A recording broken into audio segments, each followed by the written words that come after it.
अंजुम भाई, आपके पास रखें। सवाल है। कोई बंदा मेरी दुकान का है, उसने कहा कि अंजुम भाई की गाड़ी में वो कातिल जो है हमारा, क्या नाम है उसका, साकब मजीद।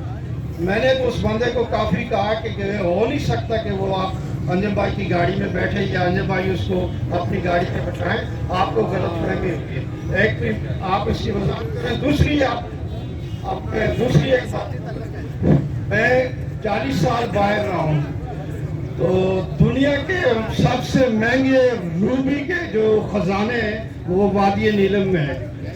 और मैं एक बोली में गया हुआ था, वो 30 किलो रूबी 30 लाख का बिका, जबकि उसकी कीमत अरबों डॉलरों में है। ये लूट मार यहाँ पे जो है, इसके ऊपर आप बहुत ज़बरदस्त तरीके से इसके ऊपर फिक्र और गौर करें। ये बहुत बड़ा नुकसान है रियासत का। और कैल के अंदर उसके लिए एक लेबॉर्ट्री बननी चाहिए जो कैल के लोगों को उसकी तरबियत दे, ताकि उनके खजाने को कोई लूट। शुक्रिया।